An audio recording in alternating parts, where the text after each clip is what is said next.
কিন্তু আখিরাত হচ্ছে সবচেয়ে উত্তম এবং চিরস্থায়ী। প্রিয় ভাই এবং বোনেরা যারা আলোচনা শুনছেন, আজকে আমাদের প্রথম সবক হওয়া উচিত দুনিয়ার নেশায় আমরা না পড়ি। আল্লাহ পাক আমাদেরকে তৌফিক দান। এর মানে এই না আমরা দুনিয়ার প্রোগ্রেসে যাব না, অবশ্যই যাব, আমরা অবশ্যই যাব। পুরো নেশন জাতিগতভাবেই আমাদেরকে এই ওয়ার্ল্ডের সমকক্ষ তো হতে হবে, হবে কি না? আমরা কি ওয়ার্ল্ডের সমকক্ষ হতে পেরেছি? আপনাদের কি মনে হয় যে মিলস, ইন্ডাস্ট্রিজ, ফ্যাক্টরিজ, সেতু, ফ্লাইওভার এইগুলো করলেই মনে হয় যে ওয়ার্ল্ডের সমকক্ষ হওয়া যায়? প্রত্যেক জনগণ ভিতর থেকে সুখী কিনা, তাদের অন্ন, বস্ত্র, চিকিৎসা, শিক্ষা, বাসস্থান, এই যে মৌলিক চাহিদা, বেকারত্ব ঘোচানো, তিন বেলা খাওয়া খেয়ে পরে বাঁচা, জীবনের অধিকার, সিকিউরিটি, এই জিনিসগুলো আমাদের নিশ্চিত হচ্ছে কিনা, এটা হচ্ছে আপনার উন্নতির মানদণ্ড। উন্নতির মানদণ্ড কি? আমরা এখন যেখানে আছি না, 1776 সালে অ্যাডাম স্মিথ তার চেয়ে আগের জায়গায় ছিল। 1776 সালে অ্যাডাম স্মিথ একটা বই লিখেছেন, তার নাম হচ্ছে যে দি ওয়েলথ অফ নেশন, এই কিভাবে একটা রাষ্ট্রের ওয়েলথ ফাংশন করে। ওই 1776 সালে তিনি যে চিন্তাগুলো করেছেন, এখন পর্যন্ত আমরা সেই চিন্তা বাস্তবায়ন করতে পারি নাই। 1776 সালের চিন্তা, কিন্তু ওই চিন্তা বাস্তবায়ন করেছে পশ্চিমারা। পশ্চিমা সভ্যতা যেটা আপনি দেখছেন দাঁড়িয়ে আছে, এই একটা বইয়ের উপর দাঁড়িয়ে আছে। যেমন একটা এক্সাম্পল দিই, আলোচনাটা কঠিন হয়ে যাবে, অন্যদিকে যাব। আমরা মনে করি যে অর্থনীতি আমরা নিয়ন্ত্রণ করব, ঠিক আছে, অর্থনীতির পুরো বিষয়গুলো আমরা নিয়ন্ত্রণ করে আমরা সমৃদ্ধি নিয়ে আসবো। আসলে বিষয়টা কি জানেন? অর্থনীতি নিজের একটা ফ্লো আছে, ও নিজেই নিজেকে নিয়ন্ত্রণ করে, এবং তার উপর একটা ইনভিজিবল হ্যান্ড থাকে, অদৃশ্য হাত, যেটা আমরা বলি আল্লাহ রাব্বুল আলামিন। আল্লাহ রাব্বুল আলামিন এই পুরো অর্থনীতিকে নিয়ন্ত্রণ করে। আমরা যখন সেটাকে ইন্টারফেয়ার করতে যাব, তখন ইকোনমি কলাপস করে যাবে। এই যে করছে কলাপস। আরো ব্যাপার আছে, শুধু ব্যবসা, অর্থনীতি, এক্সপোর্ট ইম্পোর্ট, এগুলোকে তিনি জাতির মানদণ্ড বলতেন না। তিনি বলতেন যতক্ষণ পর্যন্ত জাতির প্রত্যেক ব্যক্তির মধ্যে এথিক্স না আসবে, নীতি যতক্ষণ পর্যন্ত না আসবে, আপনি করাপশন থামাতে পারবেন। তাই হয়েছে না? শুধু ব্যবসা না, আদর্শ কতটুকু আছে? এই যে আপনি দেখছেন বিভিন্ন জায়গায় ভেজাল খাবার খাওয়াচ্ছে, ওদেরকে টাকার অভাব আছে? ওদের টাকার কিন্তু অভাব নাই। নেম ফ্রেমের কোনো ঘাটতি আছে? এস্টাবলিশড বিজনেস, তাহলে কেন আপনাকে ভেজাল খাওয়া? কারণ তার মধ্যে এথিক্স নাই, নীতি নাই। এই জন্য জাতির প্রত্যেক সদস্যকে, মানে প্রত্যেক জনগণের প্রত্যেককেই আগে নীতিগত শিক্ষা দেওয়া উচিত। আর এই কাজটাই করে ইসলাম। এই এথিক্স এবং নীতি শেখায় কে? ইসলাম। ইসলামের চেয়ে সার্বজনীন ভাবে এবং যুগোপযোগী ভাবে কেউ এথিক্স শেখাতে পারবে না। কাগজে কলমে অনেক কথা বলতে পারে, প্র্যাকটিক্যালি শেখাবে কে? ইসলাম। এখন বলতে পারেন তাহলে মুসলিমদের মধ্যে দুর্নীতি কেন, মুসলিমদের মধ্যে কেন এই সমস্যাগুলো হয়? উত্তর একটাই, ওই যে স্যার বলে গেলেন, আমি বিভিন্ন ওয়াজে যে এক এক জায়গায় এক এক কথা বলে। উত্তরটা কি? উত্তরটা হচ্ছে যে কোরআন এবং সুন্নাহর সঠিক যে শিক্ষাটা আছে, এই শিক্ষাটা আমরা অনেকেই বাস্তবায়ন করতে পারছি। এটা আমাদের ব্যর্থতা। এটা কাদের ব্যর্থতা? এটা আমাদের ব্যর্থতা। এখানে আমাদের ব্যক্তি স্বার্থ থাকতে পারে, এখানে আমার জ্ঞানের স্বল্পতা থাকতে পারে, আমার ভিতরে অহংকার থাকতে পারে, বা আমি অল্প শিক্ষিত হতে পারি, এবং এমন হতে পারে আমার জ্ঞানটা যুগোপযোগী না। ইসলামিক জ্ঞান আমার মধ্যে আছে, কিন্তু কিভাবে এই জ্ঞান দিয়ে ওয়ার্ল্ডকে ডিল করবো, এই জ্ঞানটা আমার মধ্যে নেই। এই কারণে আমরা হয়তো না ইসলাম, কোরআন, সুন্নাহ হাতে থাকার পরেও এই সমস্যাগুলো ফেস করছি। প্রথম সমস্যা হচ্ছে বস্তুবাদিতা। আল্লাহ পাক আমাদের সবাইকে, যারা আলোচনা শুনছে, দুনিয়ার প্রেমিক হওয়া থেকে বাঁচাক বলি আমি। দুনিয়ার প্রেমিক না, প্রেমিক হবো কার? আল্লাহর আখিরাতে। কতটুকু দাম আছে দুনিয়ার? আল্লাহ পাক বলছেন একটা মাছির পাখার সমানও না। একটা মাছির পাখার কি দাম আছে আপনার কাছে? আল্লাহ পাক বলছেন পুরো দুনিয়ার দাম আমার কাছে যদি একটা মাছির পাখার সমান হতো, তাহলে এই দুনিয়াতে কোনো কাফের মুশরিক পানি পান করতে পারতো না। তার মানে এই দুনিয়াতে যা করো, আমার তো কোনো দামই নাই দুনিয়া। কালকেই তো আমি দুনিয়া ধ্বংস করবো। আর ওই যে দুই জাতির কথা বললাম, জিন এবং মানব জাতি, আপনারা সূরা আর রহমান পড়বেন। রহমান নামটা অনেক ব্যাপক, দয়াময়ের নাম। তার মানে আল্লাহ পাক মার্সিফুল, মোস্ট মার্সিফুল। কিন্তু এই সূরা আর রহমানে একটা ভয়ঙ্কর আয়াত আছে, কি? সানাফরুগু লাকুম আইয়ুহাস সাকালান। হে মানুষ এবং জিন, শীঘ্রই আমি তোমাদের দুইটা জাতিকে ডিল করার জন্য ফারেক হচ্ছি, অপেক্ষা করতে থাকি। মানে আল্লাহ পাক কুল্লু ইয়াউমিন হুয়া ফি শাআন, মানে আল্লাহ পাক কি করেন? সব সময় তার কাজে ব্যস্ত আছে। মহাবিশ্বের তো গ্রহ, নক্ষত্র, গ্যালাক্সির অভাব নাই, মাখলুকের কোনো অভাব নাই। আল্লাহ পাক প্রত্যেকটা মুহূর্তেই তার কাজে ব্যস্ত আছে, তার কাজে শানে ব্যস্ত আছে। কিন্তু এই ব্যস্ততা থেকে ফারেক হবেন কাদের জন্য? মানুষ আর জিনের জন্য। মানুষ আর জিনের জন্য আল্লাহ পাক বলেন সানাফরুগু লাকুম আইয়ুহাস সাকালান। দাঁড়াও, দুনিয়ার মধ্যে এইসব করে বেড়াচ্ছ, তোমাদের দুই জাতির জন্য আমি অচিরেই ফারেক হবো ইনশাআল্লাহ। ওইটাই হলো কিয়ামতের দিন। যদি ওই দিনটা আমরা মাথায় রেখে চলি, ইনশাআল্লাহ আমরা কেউ বস্তুবাদী হব না ইনশাআল্লাহ। আল্লাহ পাক আমাদের সবাইকে দুনিয়ায় মুসাফিরের মতো থাকার তৌফিক দান করুন। আমরা উন্নতি করবো, অবশ্যই অগ্রগতি করবো, আমরা সবকিছুই করবো, কিন্তু দুনিয়ার পূজায় ডুবে যাবো না। এটা একটা বড় চ্যালেঞ্জ। মানে মধ্যমপন্থী থাকতে হবে, না একদম গোলালু মার্কা আর না চরমপন্থী, মাঝামাঝি থাকার চেষ্টা করতে হবে। আল্লাহ তৌফিক দান করুন। ঢাকাবাসীর জন্য এর চেয়ে বড় কোনো নসিহত হতে পারে না। ঢাকার মতো যত মানে সিরিজ, মেগা সিরিজ আছে সারা ওয়ার্ল্ডে, তাদের জন্য এটাই প্রথম নসিহত, বস্তুবাদিতা ত্যাগ করতে হবে, বস্তুবাদী। আল্লাহ পাক আমরা সবাইকে বাকির খাতা পূর্ণ করার তৌফিক দান করুন। এখন একটা লক্ষ্য পেলাম, কি জন্য দুনিয়া এসেছি? আল্লাহর ইবাদত করার জন্য। এখন অনেকে ভুল বুঝে প্রশ্ন করতে পারে, তাদের জ্ঞানের স্বল্পতা। আমি ওদেরকে দোষারোপ করবো না, কারণ আমাদের শিক্ষা সমস্যা আছে। আমরা তো সবার মাঝে ইসলামিক সার্বজনীন শিক্ষা দিতে পারছি না। এই কারণে অনেকে প্রশ্ন করতে পারে, তাহলে কি সারা জীবন আল্লাহ বিল্লাহি করতে হবে? আমি কি সারা জীবন তাসবিহ তাহলিল জিকির আজকার নামাজি পড়ে বেড়াবো? তাহলে এটা হলো তার ভুল বুঝ। এই আয়াত সম্পর্কে ভুল ব্যাখ্যা। সঠিক ব্যাখ্যাটা কি? সঠিক ব্যাখ্যা হচ্ছে সূরা হাশরের 7 নম্বর আয়াত। কত নম্বর? সূরা হাশর 7 নম্বর আয়াত। আল্লাহ পাক বলেন, ওয়া মা আতাকুমুর রাসূলু ফাখুযুহু। রাসূলুল্লাহ সাল্লাল্লাহু আলাইহি ওয়াসাল্লাম তোমাদেরকে যা যা দিয়েছেন সব নিয়ে নাও। ওয়া মা নাহাকুম আনহু ফান্তাহু। রাসূল যা থেকে বিরত থাকতে বলেছেন সমস্ত বিষয় থেকে দূরে থাকো। এখন এই আয়াতটাকে সামনে রেখে কোরআন সুন্নাহকে যদি আমরা ঘাঁটি, আমরা দেখব রাসূলুল্লাহ সাল্লাল্লাহু আলাইহি ওয়াসাল্লাম পেশাব পায়খানা ইস্তেঞ্জা করা থেকে শুরু করে রাষ্ট্র চালানো পর্যন্ত প্রতিটা কাজের হেদায়েত দিয়ে গেছেন। আলহামদুলিল্লাহ, এটা কেউ মানি বা না মানি দিয়ে গেছেন, এটা বিশ্বাস করতে হবে। আমল করতে পারি বা না পারি, নবী দিয়ে গেছেন, বিশ্বাস করতে হবে।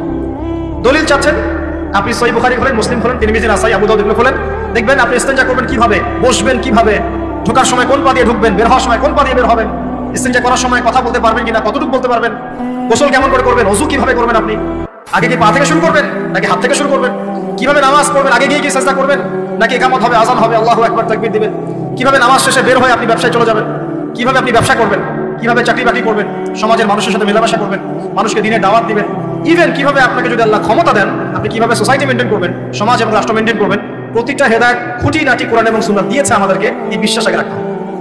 এই বিশ্বাস না রাখলে কেউ মুসলিম হতে পারবে না। I am very sorry to say, এই বিশ্বাস না করলে কেউ মুসলিম হতে পারবে না। আগে বিশ্বাস, তারপরে কাজ করতে পারেন কিনা সেটা পরের ইস্যু। এবং আমি বলে দিচ্ছি, এই যুগে আপনি 100% পারবেন না।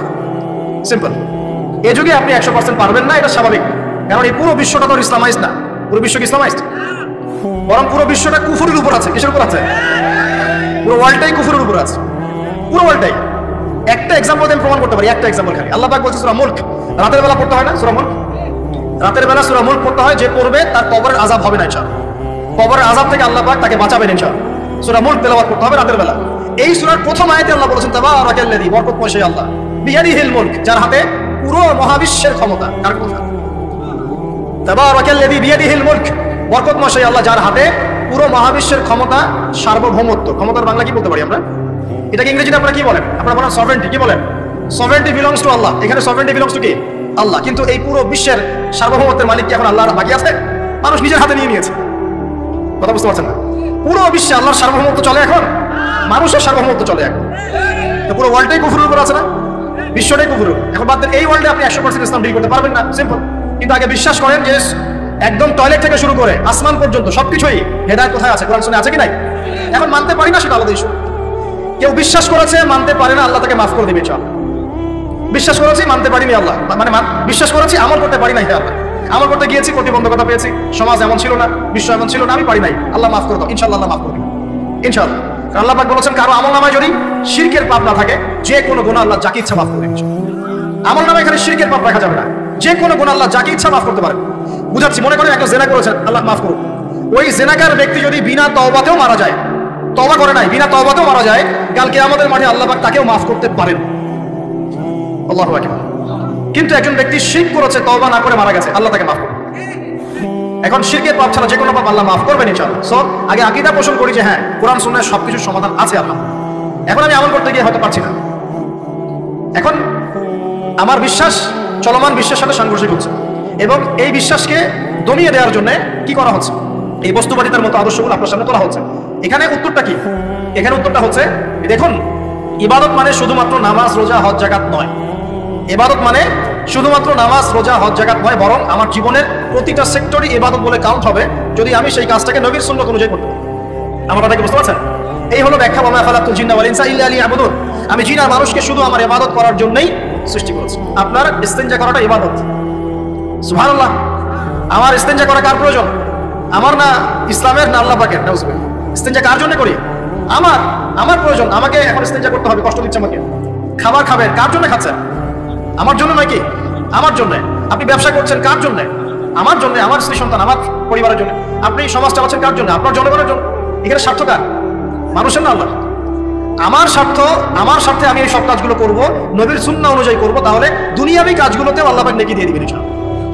কেমন দুনিয়াবী কাজ? স্ত্রী সহবাস করা, স্ত্রীর সাথে ভালোবাসা, প্রণয় বিনিময়। আপনি স্ত্রীর দিকে তাকিয়েছেন, নেকি হয়েছে। স্ত্রীর হাতটা ধরেছেন, নেকি হয়েছে। স্ত্রীকে আদর করেছেন, নেকি হয়েছে। তার মুখের মধ্যে ভাত তুলে দিয়েছেন, নেকি হয়েছে। আপনার ছেলেকে আদর করে কোলে নিয়েছেন, নেকি হয়েছে। মা ছেলেকে দুধ পান করাচ্ছে, নেকি হচ্ছে। আপনি ভাইকে 500 টাকা দিয়ে সহযোগিতা করলেন, নেকি হচ্ছে। একজন এসে বসতে পারছে না, জায়গা ছেড়ে দিলেন, নেকি হচ্ছে। ইভেন রাস্তায় হাঁটছেন, এক মুসলিম ভাইয়ের সাথে সাক্ষাৎ হলো, সালাম দিলেন, মুচকি হাসি দিলেন, নেকি হয়ে গেল।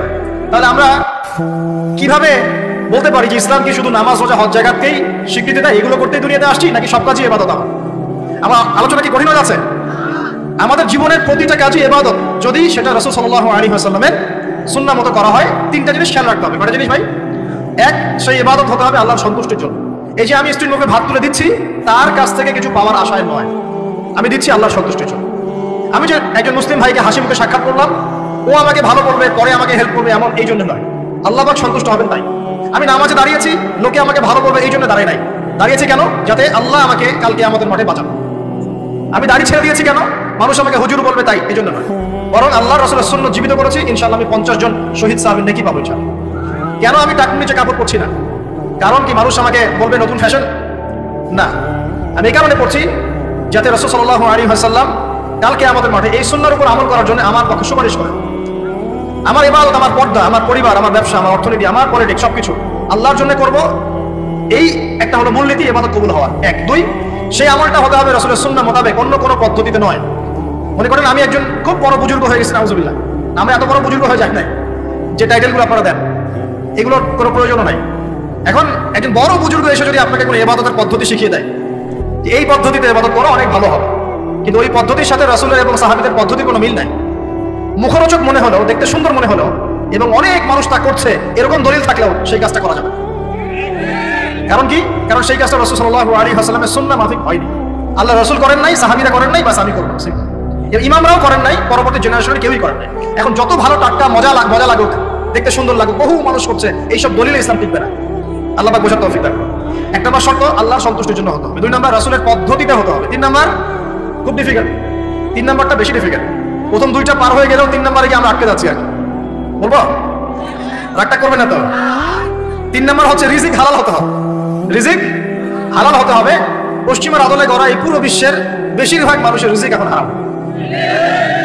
কেন হারাম? কারণ কোনো না কোনো ভাবে আমরা সুদের সাথে সম্পৃক্ত হয়ে যাচ্ছি, কোনো না কোনো ভাবে।